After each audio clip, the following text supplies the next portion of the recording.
Assalamualaikum warahmatullahi wabarakatuh. Perkenalkan, nama saya Devi Wahyuni, NIM J310190134. Di sini saya akan menjelaskan karya ilmiah saya yang berjudul Pembelajaran secara daring selama pandemi COVID-19.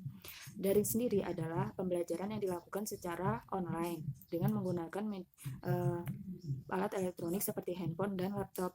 Daring ini dilakukan sebagai penunjang pembelajaran pada pandemi COVID-19 ini. Pandemi COVID-19 telah mempengaruhi berbagai macam aspek seperti aspek pendidikan, aspek pekerjaan, dan sebagai aspek sosial dan budaya. Namun kali ini pembelajaran akan tetap dilakukan selama pandemi COVID-19 ini dengan daring, sebagaimana agar mengurangi penularan wabah ini di masyarakat karena pemerintah sendiri telah mengeluarkan kebijakan di mana sekarang pembatasan sosial dilakukan secara besar-besaran dan ada kebijakan untuk melakukan social distancing dan physical distancing. Untuk selanjutnya kita akan membahas tentang masalah-masalah seperti dampak negatif positifnya pembelajaran secara daring, bagaimana tingkat keefektifan pembelajaran secara daring, dan apakah dapat perbedaan antara pembelajaran tatap muka dengan pembelajaran secara daring. Selanjutnya kita akan membahas dampak positif dan negatif pembelajaran secara daring. Dampak positif pembelajaran secara daring adalah: 1. Anak memiliki banyak waktu di rumah bersama keluarga.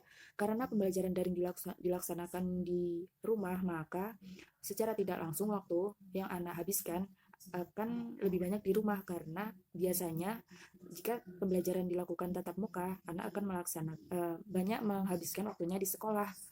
Nomor 2, anak peka dan mulai beradaptasi dengan perubahan.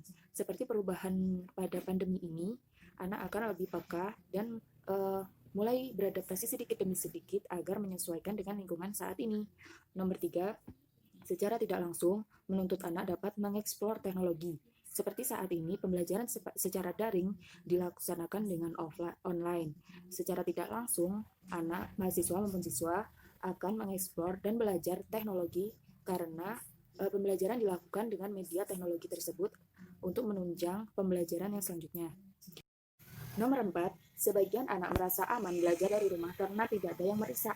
Sebagian anak memang memiliki suka belajar di tempat-tempat yang tidak bising seperti rumah. Pada saat itu di rumah, orang tua akan mengkondisikan anak agar belajar di ruangan tertentu dan membiarkan anak agar tidak diganggu siapapun.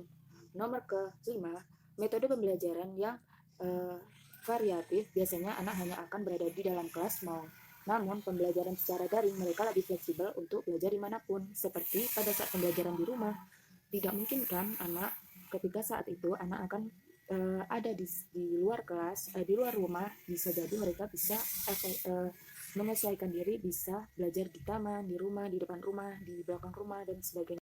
Selanjutnya, dampak negatif. Dampak negatif dari pembelajaran daring adalah anak kurang bersosialisasi. 2. Tanpa sekolah, anak berpotensi menjadi korban kekerasan rumah tangga yang tidak dapat dijangkau oleh guru karena sebagian besar waktu yang dilakukan oleh anak tersebut dilakukan di rumah. Nomor 3, keterbatasan kuota atau jaringan internet sebagai fasilitas penunjang pembelajaran secara daring. Ada beberapa anak yang tidak bisa mengikuti kelas pada hari ini dikarenakan kuota atau jaringan yang sedang ada gangguan, mungkin kuotanya sedang habis.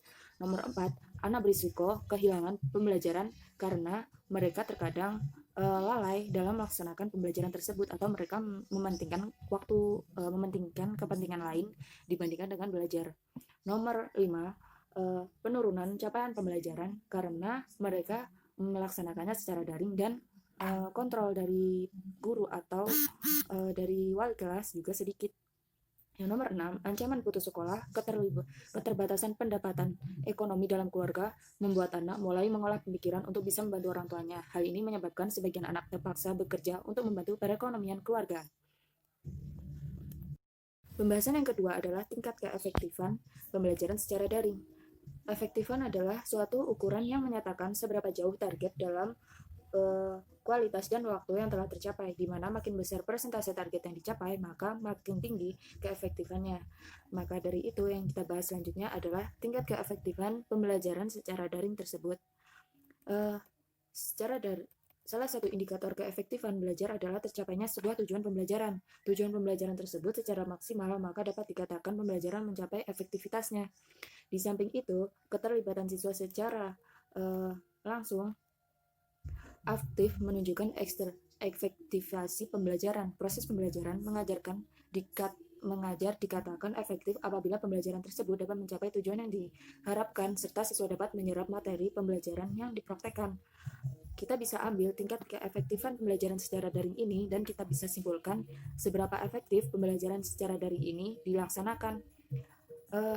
Kalau dirasa lebih banyak bagusnya daripada buruknya, maka pembelajaran secara daring ini layak dilaksanakan pada saat pandemi COVID-19.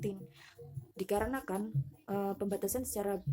pembatasan atau social distancing kali ini telah menuntut kita untuk melaksanakan pembelajaran secara online agar mengurangi penyebaran dari virus COVID-19 itu sendiri. Pembahasan yang ketiga adalah perbedaan antara pembelajaran tatap muka dengan pembelajaran secara daring. Mengenai lokasi, jika kita melaksanakan kuliah online, mahasiswa dipersilahkan untuk melakukan pembelajaran secara online daring di rumah. Namun ketika saat tatap muka, mahasiswa harus datang ke kampus secara langsung. Selanjutnya adalah flexibility. Kuliah di luar negeri berarti kamu harus meninggalkan negara asal beserta semua aktivitas kamu di sana.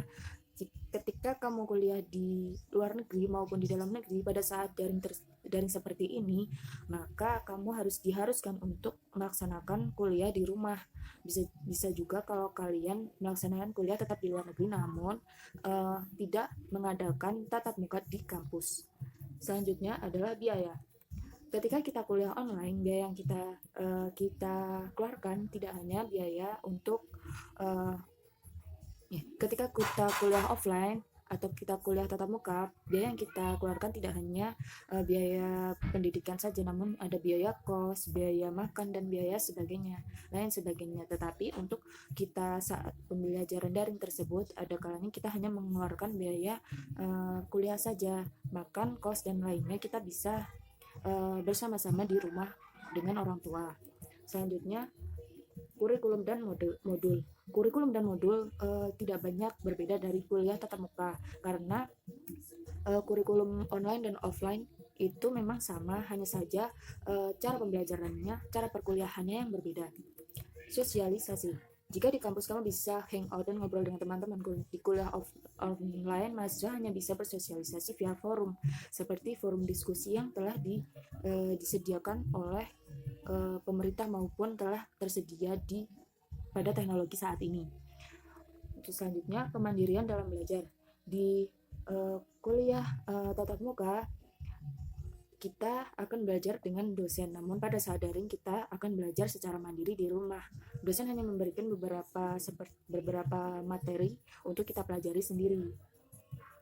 Selanjutnya, kuliah sambil bekerja. Pada saat kuliah daring, kuliah sambil bekerja karena waktu kita di rumah lebih banyak daripada waktu kita di sekolah. Ya. Kesimpulan, pembelajaran secara daring dari rumah baik bagi para tenaga pendidik merupakan perubahan yang harus dilakukan untuk tetap melakukan proses pembelajaran. Pendidikan dengan jarak jauh bertujuan agar mutu pendidikan meningkat dan relevansi pendidikan serta meningkat pemerataan akses dan perluasan pendidikan. Pembelajaran secara daring menimbulkan berbagai dampak positif maupun negatif. Salah satunya adalah indikator keefektivitas belajar adalah tercapainya suatu tujuan pembelajaran. Tujuan pembelajaran tercapai secara maksimal, maka dapat dilaksanakan pembelajaran mencapai efektivitasnya. Perbedaan pembelajaran daring dilihat dari beberapa aspek seperti metode pembelajaran, lokasi, dan lain-lain. Sekian dari saya, kurang lebihnya mohon maaf. Wassalamualaikum warahmatullahi wabarakatuh.